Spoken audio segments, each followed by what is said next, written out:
who is a specialist with the University of Hawaii Economic Research Organization, or UHERO, and an affiliate faculty member of the Water Resources Research Center. Her primary research interests include environmental and natural resource economics, invasive species management, and watershed management, particularly for Hawaii and the Pacific. Dr. Burnett's publications and extramural grants have focused on invasive species and watershed management, groundwater management, and the value of watershed conservation. Dr. Chris Wada has been a research economist at UHERO since 2010 and an affiliate faculty member of WRRC since 2018. His research is primarily focused on groundwater and watershed management in Hawaii, but has also touched on a variety of other topics, including invasive species management, the water energy food nexus, and sustainable growth. And with that, I will turn it over to Kim. Thank you everyone for joining us. So thanks everyone for coming. Today I'm going to be talking about mountain to sea ecological resource management, forested watersheds, coastal aquifers, and groundwater dependent ecosystems. Okay, so just to introduce the co-authors and the team on this project, since it's cherry blossom season in Japan and in many places around the world. This is from a couple of years ago at an economics conference in Tokyo. So we're presenting some of this work and some related work, but Chris is in the middle, who's going to be presenting after me, and Siddhaj Pongkivarasan, who's in the economics department at Chulalongkorn in Bangkok, is another WRRC funded econ PhD from University of Hawaii. So we're all products of Jim Moncor and WRRC and Jim Ramasat back in the day. Oh, this is not clicking. Okay, there we go. So most of you know a lot about EKY. The EKY project started about 5 years ago.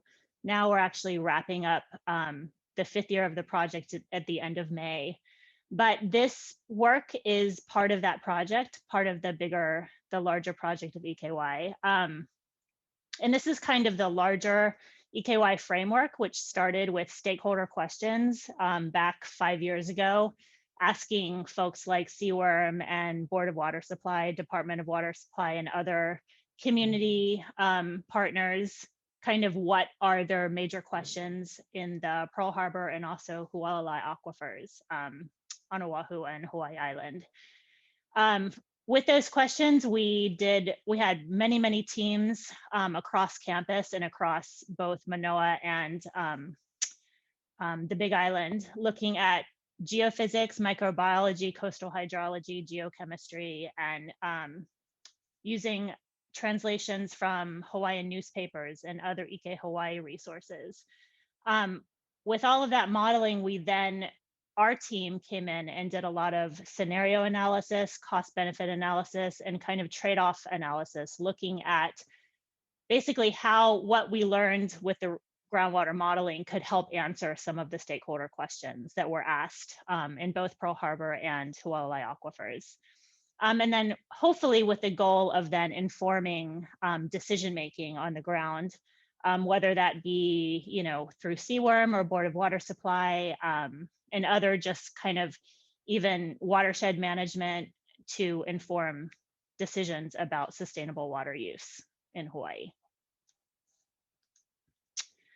Okay, so some of the kind of big picture stakeholder driven research questions that came out of that first year of stakeholder engagement and kind of asking the agencies and community partners what their interests were in Pearl Harbor and Hualalai. A lot came up, especially from Seaworm, about how to manage groundwater, kind of given the state water code in Hawaii. So thinking about protecting customary Hawaiian rights, protection and procreation of fish and wildlife, maintaining ecological balance and scenic beauty, and preserving and enhancing the waters of the state. So how managing groundwater, which we all know is an important resource in Hawaii, could be done sustainably with all of these elements of the state water code in mind. Another kind of question we got from especially Department of Water Supply on the Big Island was thinking about if they wanted to invest in watershed conservation, protecting forests and high elevation watershed areas, where should they do that? Kind of how much should they invest, and what would they be getting back for that investment? And so that's kind of where the economic modeling came in. And we wanted to help think about creating a framework for trying to figure that out. So, you know, spending money on watershed conservation is expensive. And so how do we figure out how much of that to do, how much to spend, and then what you can get back for that investment? And so what this work does, it basically, we tried to develop an economic framework incorporating the entire mountain to sea linkage. And there's two main connections that we need to make. And granted, because this is a complicated model, as you can imagine, there's a lot of simplifying that has to go on in order to kind of figure out optimal or the highest economic benefit way of managing both the groundwater aquifer and also the watershed. And so the connections we want to make here are first, how are the upstream forests connected to the aquifer system? And so how basically does the forested area connect to the aquifer, and how does changing that landscape change things like recharge and water availability downstream? So that's the first linkage that we're going to try to make in this work. And then the second is connecting the availability of water in the aquifer to the health and success of groundwater dependent ecosystems. And so I'm going to talk about both of these linkages in the slides that follow and how we do that. And so specifically, the kinds of questions that we want to ask using the economic framework here are things like, what is the benefit of watershed management? So for example, how should we think about pumping million gallons per day, you know, from a particular aquifer in order to meet demand, but prevent spending too much money? So in other words, how do we reduce the future costs of, you know, if we're going to have drying, potentially less water available in the future, if we're going to have more demand, how do we manage the resource while kind of preventing overspending in the future? And how can watershed management enhance our ability to do that? Also, what about the benefit of watershed management for protecting important groundwater dependent ecosystems offshore? So this model actually allows us to potentially monetize the benefit of that protection, which is often difficult to do because it's things like, you know, our important alkaline ponds and our important species that are dependent on those groundwater, the groundwater availability in the nearshore environment. And so, you know, what is the value of something like the endangered damselfly, the Hawaiian damselfly on the Big Island? You know, how do we think about putting dollars on that? And this framework allows us to think about ways to do so. Another question specifically that this model can address is how much to invest in watershed management. So watershed management, building fences, you know, the capital investment in the beginning is very high. Kind of for every, you know, 100 feet of fence is, you're spending lots of money, and then you're going out every year and maintaining it and checking it. And they're in high places that are hard to reach. And so these investments are expensive. And so how do we think about spending money in a way that will protect the watershed and also reduce future costs from managing our aquifer? And then finally, what factors influence the level of investment in watershed management? So what things matter, you know, when we're trying to figure out how big to make the fence, where to put the fence, how much to spend on the fence, how important is it? All of these factors we kind of look at and how much they matter. So for example, how quickly water demand is growing in the future will definitely influence how much you should spend on protecting the upland. Because if water demand is growing very quickly and you're going to have to provide a lot more in the future, then protecting the resource becomes more important now, right? And so potentially spending more on fencing and watershed management now to provide for the future, that is going to be very much related. The degree to which you're protecting the downstream resource, right? So depending on either how many groundwater dependent ecosystems you're worried about, how many are there, how risky their protection is, that degree of protection is also going to influence how much to spend today on watershed management. Of course, the cost of watershed management, right, is also going to matter a lot, because I mean, the economic framework here is thinking about kind of maximizing net benefit. So we get benefit from using the water, but we have to spend money to get the water. And then we also have to spend money protecting the watershed. So we kind of want to get the most benefit from the water at the least cost while protecting the most groundwater dependent ecosystems, and summing all of that over like a 50-year period is what we do here. So if watershed management is expensive enough, then it becomes less optimal to do more of. Just depending on the comparison of, for example, water substitutes, right? So desalination is what we use here as our backstop resource, meaning if we can't provide enough for the future demand from groundwater, then we have to switch to something like desal, which is very expensive. So actually investing in watershed conservation up front becomes much more attractive as the cost of the substitute resource in the future goes up. And then the final factor that we'll talk about is how effective is the watershed at actually capturing recharge or adding to the groundwater aquifer, right? So in this context, we know that the watershed management has a lot of other benefits, protecting native species and other things, but here in this context, we're specifically talking about the availability of water. So how effective is fencing and protecting the watershed in protecting the groundwater aquifer is what we're interested in here. Okay, so we developed the economic framework, and then we're going to do an application in Kīholo aquifer on the Big Island, which is part of the Hualalai aquifer system, which is one of the 2 study sites for the EKY project. So this is north of Kīholo aquifer in North Kona.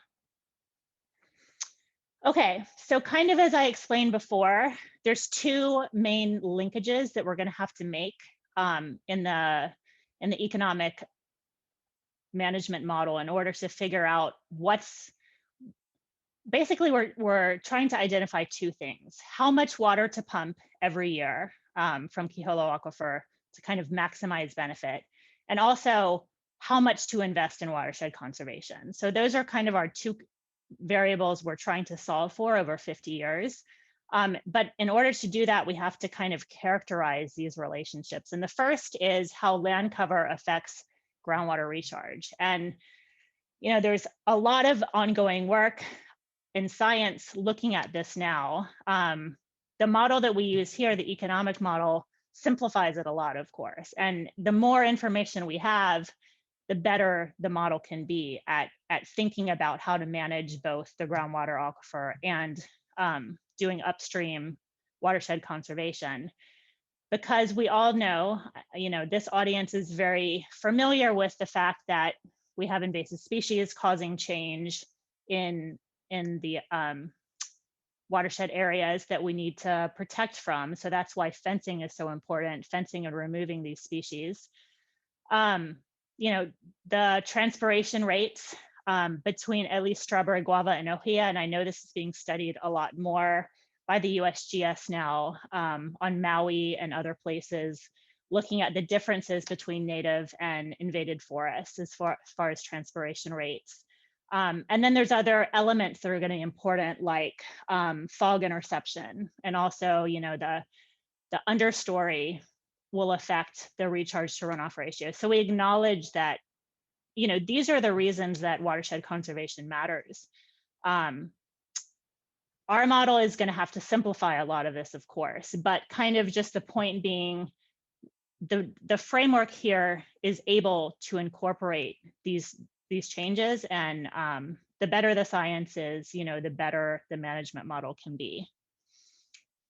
Okay, and then the second linkage we have to characterize is just, so now the first part was connecting the forest to the aquifer. How does changing the forest, protecting the forest, influence how much is recharged to the aquifer every year?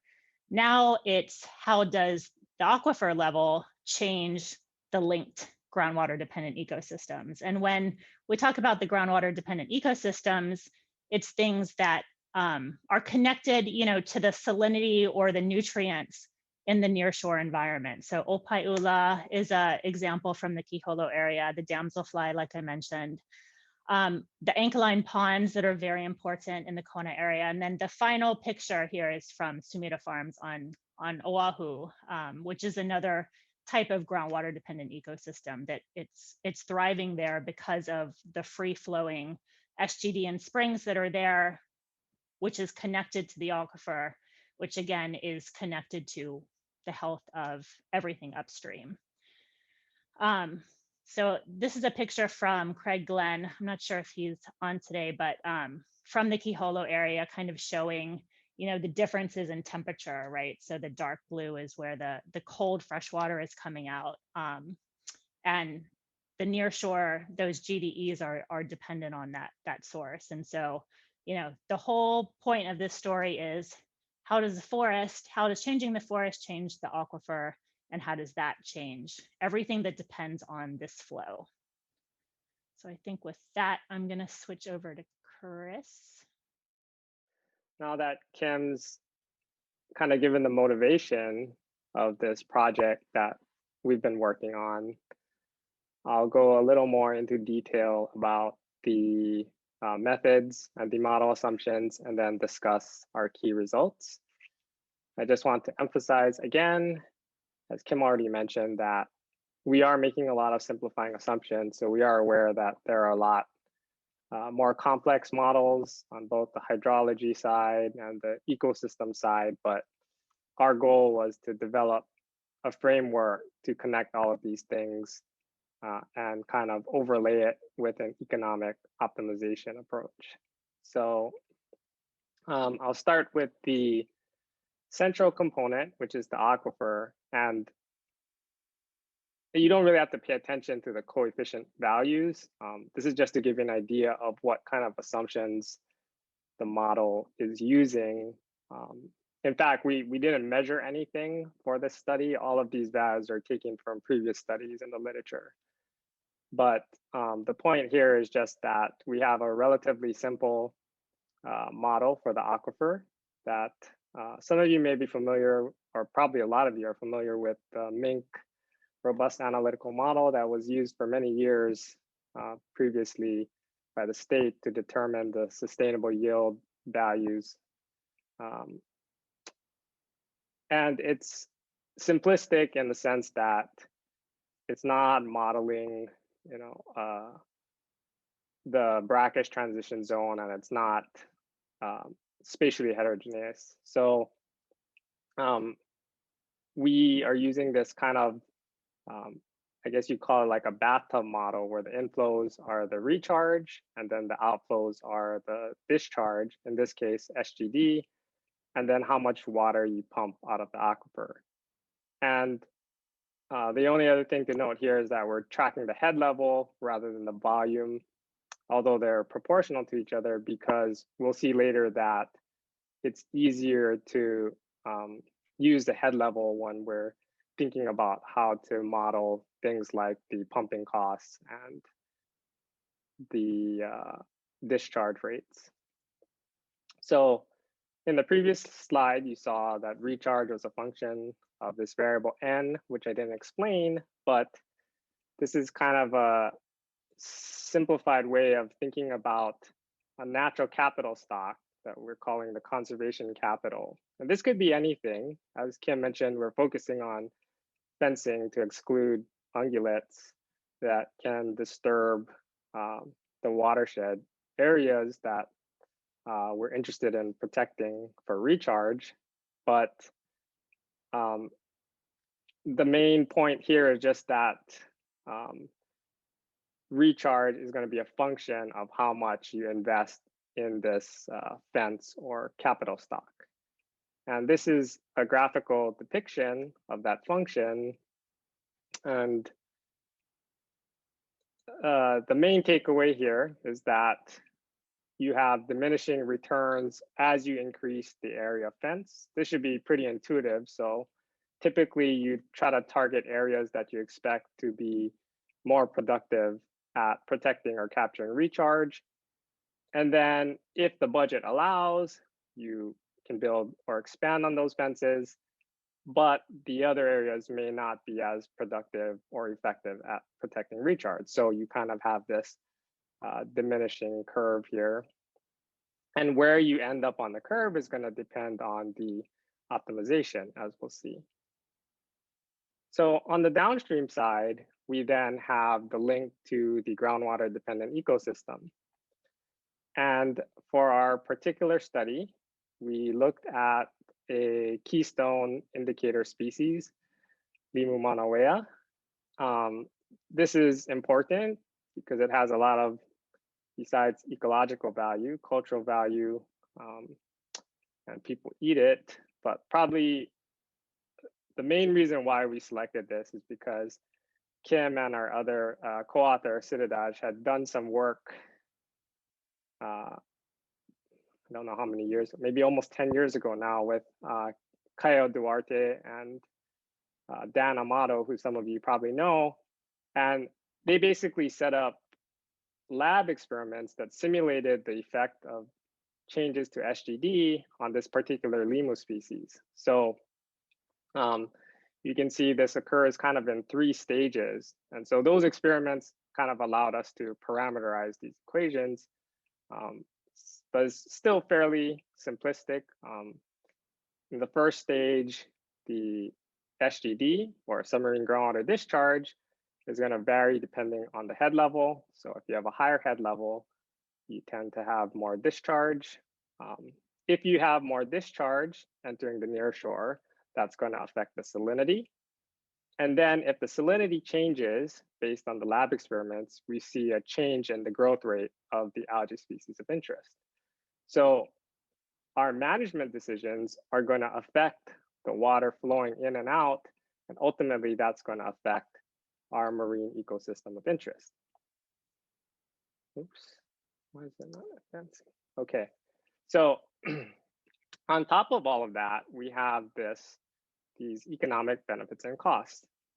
We have the pumping costs, which is just a function of how far you have to lift the water to the surface. We have the fence costs. So here it's the present value cost, and that's just because we're assuming that once you invest in a length of fence, that you're obligated to maintain that fence for the rest of the management period that we're assuming for the model. So more generally, if you want to be a little fancier, you could have depreciation and decide on whether to invest or not to offset that in every period as another decision in the model. But we wanted to keep things fairly simple, so everything is tractable. So this is actually a stream of costs that have been discounted to the present value. We have the backstop resource costs, as Kim mentioned. This is desalination. So I don't know if that's a common term in other fields besides economics, but basically the backstop resource is something that's relatively abundant but costly.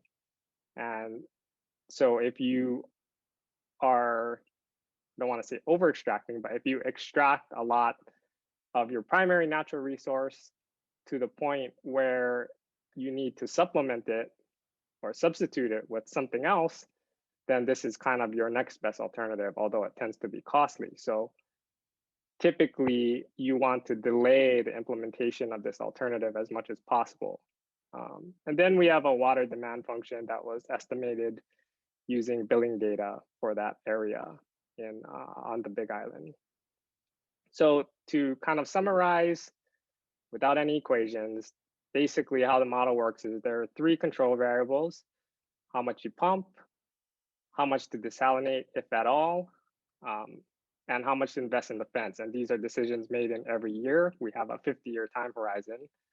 We have our state or stock variables, which are the groundwater head level, or equivalently the groundwater stock, and then how much fence you've built. So these state variables are going to change over time depending on your previous history of decisions from your control variables. And then finally, we have constraints. So the two constraints are a safe minimum standard for the algae growth, and then kind of standard non-negativity constraints. So we don't want to have negative pumping or investment in fencing, for example. And we've been talking about optimization, and I think that means different things to different fields. So our objective is to maximize kind of the economic net benefits of water consumption. So this is on the benefit side, we're measuring the consumer surplus of consuming the groundwater that's pumped out of the system, but we have to take into account all of the costs. So that includes the pumping costs, desalination costs if you're supplementing with the backstop, and then your investment in the fencing. So now the key result is that if you optimally invest in fencing, you can partially offset the losses that would otherwise be incurred by imposing a safe minimum standard to protect your GDE of interest. So that was definitely a mouthful, and hopefully it's clearer if I go kind of step by step through this using the figures. We'll start with the orange line, and let's say you want to maximize economic net benefit without imposing a safe minimum standard and without allowing for investment in fencing. In that case, your extraction path is at around 1,600 million gallons, and the net benefit is 283 million. Now, if we impose the standard to protect the limu, but still don't allow for investment in the fence, because you need to maintain a higher rate of SGD, you're not going to be able to pump as much from the aquifer. So you have a rotation down of the optimal extraction path, which is this blue line, and the net benefit falls by 271.2 million, or about $12 million. Now, the good news is that once you allow for optimal investment in fencing, you see a shift back up of the optimal extraction path, and your net benefit is close to the unconstrained case. So in other words, because when you build the fence, you're able to protect or capture more of the recharge, you're able to maintain close to the extraction that you otherwise would have been extracting if you're ignoring all of that other stuff. But it's slightly lower because you do have to account for the cost of the fence. But you can see that then if you compare the difference between the orange and the blue line of 12 million versus the orange and the purple line, the shift downward is much less if you are doing this optimized joint management strategy.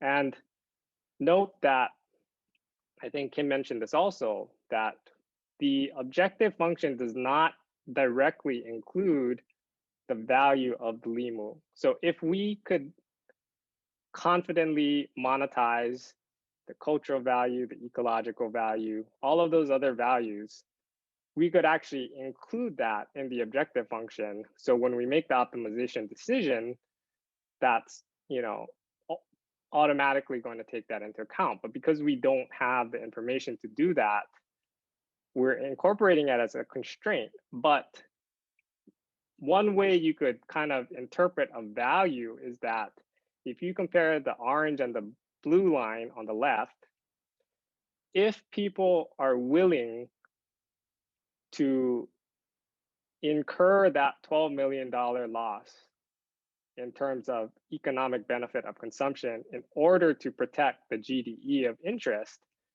then you could say that that limu species is worth at least $12 million to water consumers.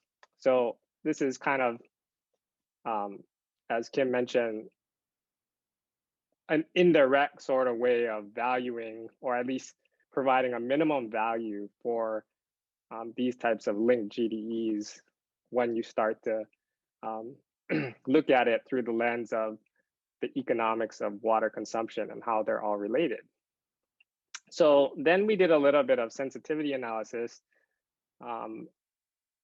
If you recall, the baseline assumption about the fence cost was about $75 per foot, but this is going to vary a lot depending on remoteness. So whether you have to helicopter the materials in, the type of terrain, you know, how hard it is to install the post, the general environment, based on some of our discussions with folks on the Big Island. If you're in the VOG path, it really kind of melts the fence really quickly. So you're going to end up having to replace it much more often than in other areas. So actually, for a pretty wide range of costs, maybe let's say plus or minus $50 per foot, the optimal solution doesn't actually change that much, which I think is good. So it's fairly insensitive to cost assumptions about the fence. Of course, once you get to really high costs, which I think are kind of unrealistic, then you may end up where the optimal solution is to not build a fence at all. But that's, you know, for extremely high fence costs. And these are the corresponding extraction paths. I think this is pretty intuitive. If you have higher fence costs, you're going to probably build less fence, and that means you're going to have to reduce your pumping, because if you build less fence, you're not going to be protecting as much recharge. And if you still have to maintain a certain rate of SGD, then you're going to have to offset that by reducing your extraction of groundwater. We then looked at some sensitivity around the safe minimum standard. So the red line was our baseline case. If you have a stricter growth constraint, we found that you tend to build more fence. And that's because, again, I think this is fairly intuitive. If you want to maintain, then you need more SGD. So if you don't build the fence, you're going to have to reduce extraction a lot, which is going to kind of reduce the net benefit by more than if you actually spend on building more fence to kind of mitigate that effect. And then going in the opposite direction, if you have a weaker growth constraint, you can actually get to the point where it may not be optimal to build any fence at all. But that's going to depend on the particular study site, of course. So this was for our our assumptions of, it depends on all of the other assumptions, including the demand and other factors as well. So these are the corresponding extraction paths. And if you go from red to blue, or red to orange to blue, you see that even if you're building more fence, to ensure that you can meet the stricter safe minimum standard, you actually still see a decrease or a rotation down of the pumping path. And that's because you would actually have to reduce extraction even more in the absence of the fence. So you can't see that in the figure, but this is already kind of the mitigated version of what happens after you build the fence.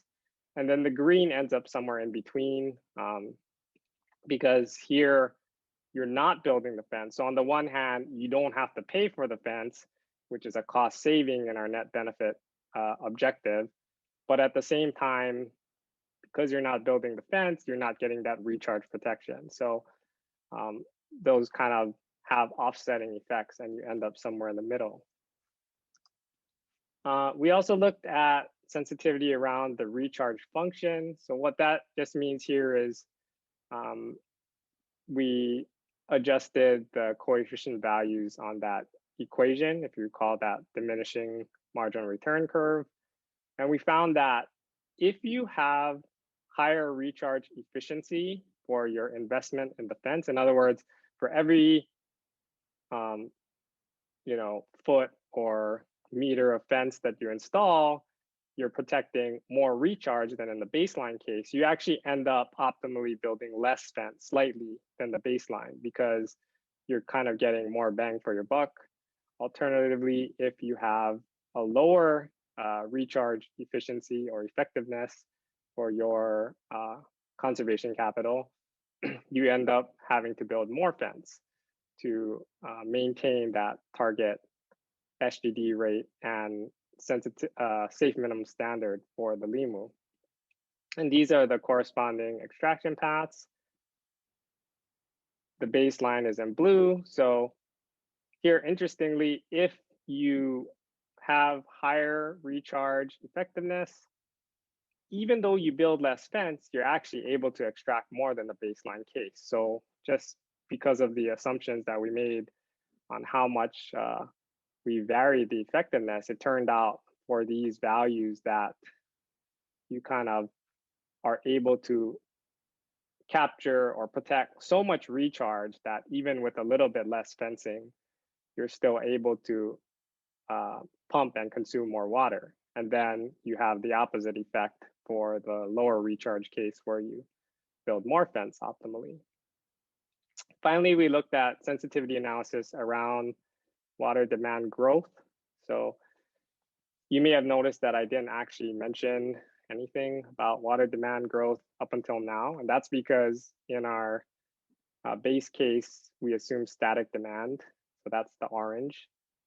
Now, if we assume that demand is growing at different rates annually, and this is, I think, a reasonable assumption given projected increases in population and per capita income growth, you could argue that there are other factors that would offset this, like improved outreach and education so that people use water more efficiently, or improvements in technology. But on the net, we're assuming that, or we're interested in looking at what would happen if the net effect is kind of a positive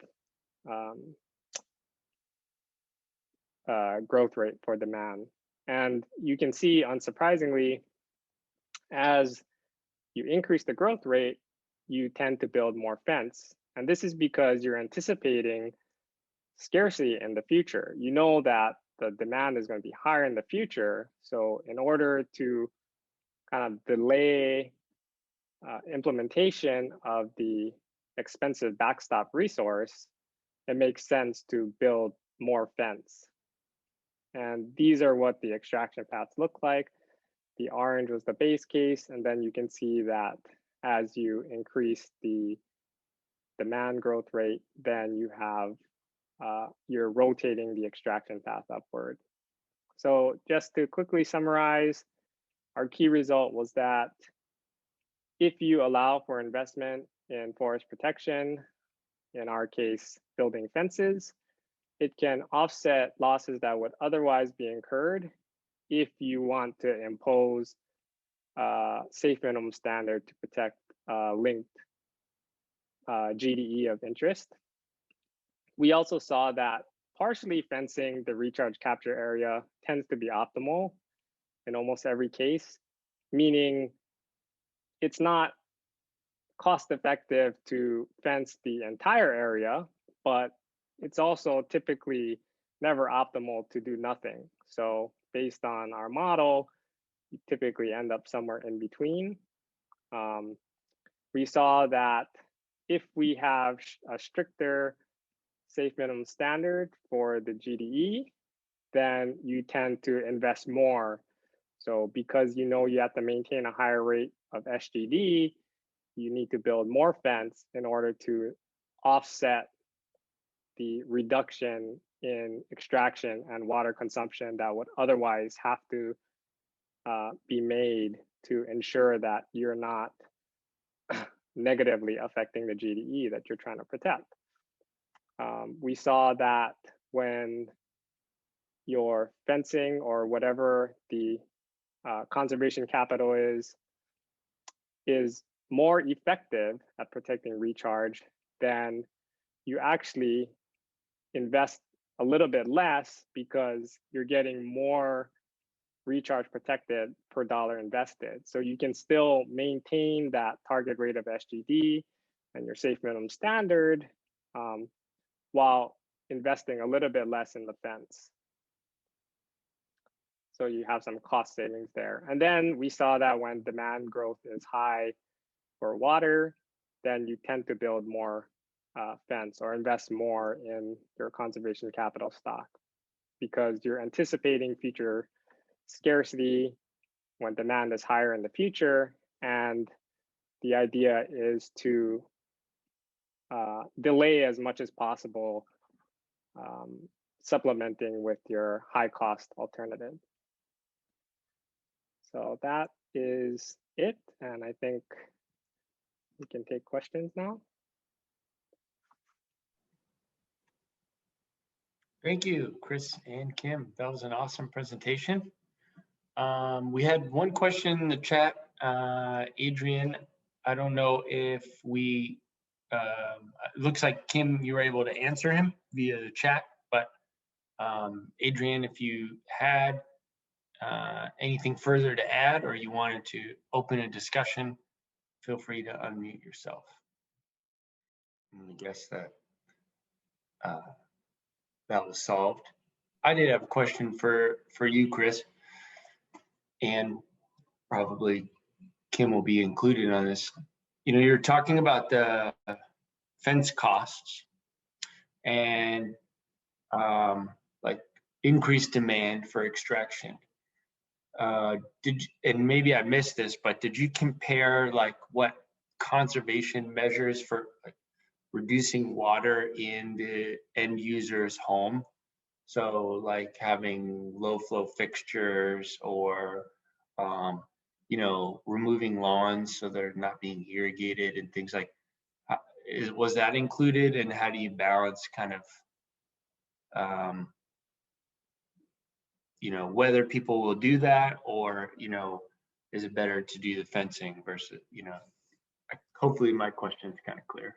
Or right, yeah, I think I know what you mean. I kind of mentioned that, I think in the discussion of the assumptions about the water demand growth, that there are a lot of things that kind of offset. I mean, we don't want to necessarily assume that, you know, the total consumption is necessarily going to be higher in the future, given all of these other alternatives. So we didn't directly or explicitly model other alternatives because our focus was on the watershed protection. But yeah, I think you could use the same type of model to include other options, and then in the solution, probably it would be sort of looking at what is the least cost option in any particular period, and that may change over time. So then you end up kind of, okay, you start with the least cost option, you start like maybe that's the water fixtures or something, and then you know that's going to help to some extent, because basically we want to be able to kind of mitigate the increasing scarcity at the least cost possible, right? I mean, that's basically what's going on. So you then, you know, add on whatever is the next best, most cost-effective alternative, and so on and so forth. And then in the end, you'd probably have kind of this portfolio of things that are all going on, where, you know, you brought them all online at different times. I don't know how easy it would be to do in terms of the actual optimization, but I think theoretically you could kind of incorporate all of those into a similar approach, but a little fancier. Thanks. We have another question in the chat from Han. You mentioned the model is very simplified. What kind of information or process may be most helpful to include to improve the model? Yeah, thank you. I think probably, the most important simplification here is that this is a bathtub and there's, one amount coming in and one amount going out every year. Which, I mean, on the EKY project, we've spent almost 5 years just trying to figure out how these things are different spatially, right? That was a big focus of the EKY project is, and I think Brittany is on the call, but so a big team on EKY is just trying to figure out in the same area for the Kīholo aquifer, but close in the Hualalai aquifer, how, the inflows and outflows, so both recharge and discharge are varying over across the coastline. And so because that wasn't necessarily the focus here. The focus here was more the trade-off between pumping and investment in the forest, right? And so when we spend money upland, can that save money in the future for pumping and that water use? So that was the focus rather than where and how much is coming in and out. And so, if we could do this spatially, that would be a lot more useful, I think. But it also makes it really complicated because not only does it matter where you are, but everything is connected, right? All of the cells across the coastline are connected to one another. And so it just, for a simple kind of economic optimization, we needed to simplify to just one input, one output per year and looking at how that trade-off occurs. But I think, ideally you would try to do this spatially and look at those differences. Follow up, and then we'll get to Emma's question. Is a model like this ready for policy creation? Or would you say that there are some things that need to be addressed before policymakers say started putting more fencing? Well, it's not spatial, so this particular model doesn't sort of prioritize or give you an idea of where you should do fencing per se. I mean, we have done some other work where we focused more on that and less on the economics. So kind of looking at more of potential land cover change, where would you see the biggest changes in recharge if you were not managing that landscape and you allowed it to be invaded, for example. But in that case, the economics wasn't really the main focus. So there was no optimization happening. So we've kind of done a lot of things in different pieces, and this was kind of one that tied everything together, but we simplified a lot of those pieces in order to do it. So I guess you could think of it as a first step. So I think it's still useful to support the idea that investment in fencing is, a good thing in that you can get, positive outcomes in terms of the economic benefits of water consumption. You can, improve or you can protect the nearshore marine ecosystem while not having to sacrifice so much of the extraction that would otherwise have to happen. So I think generally it's, it's a positive message, but I don't know that, you want to take away the exact numbers and say that, I'm certain that if I build so many feet of fence that you're going to get $10 million back or whatever it was, right? Thanks.